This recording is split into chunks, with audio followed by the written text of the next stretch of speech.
d'Al-Qahira News. Voici ce qui se passe autour du monde.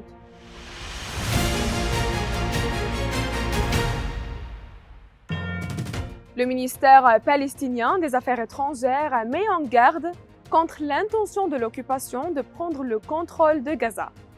Trump offre à Harris son refus d'un deuxième débat et un échange de prisonniers entre la Russie et l'Ukraine.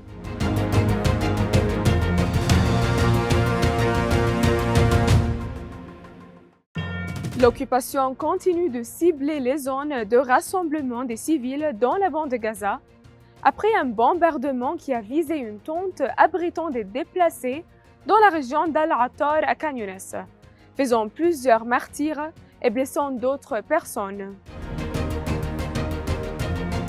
Le ministère palestinien des Affaires étrangères a lancé un avertissement concernant les risques liés à l'intention de l'occupation de vider le nord de la bande de Gaza de ses habitants, considérant cette mesure comme le début d'une occupation et d'une colonisation du territoire, accompagnée du déplacement forcé des citoyens après les avoir confinés dans une zone restreinte, tout en poursuivant les bombardements sauvages contre les civils.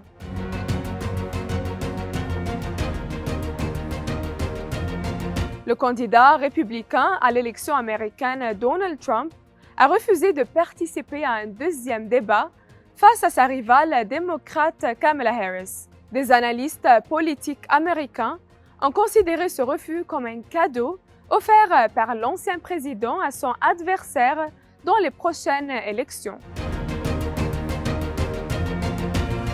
Dans un nouvel épisode de la guerre russo-ukrainienne, le ministère russe de la Défense a annoncé un échange de prisonniers entre les deux parties, avec la libération de 103 détenus de chaque côté. Parmi eux se trouvent plusieurs soldats russes capturés dans la région de Koursk, que l'Ukraine avait contrôlée le mois dernier, lors de sa première incursion majeure sur le sol russe.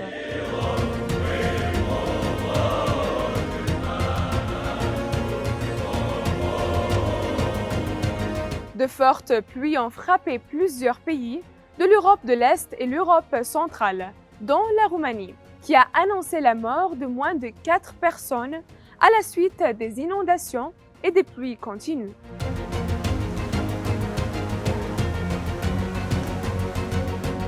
En Ouganda, le nombre de personnes atteintes de la variole du singe continue d'augmenter. Un responsable du secteur de la santé en Ouganda a annoncé que le nombre de cas est passé à 10, tous infectés par la sous-variante la plus contagieuse.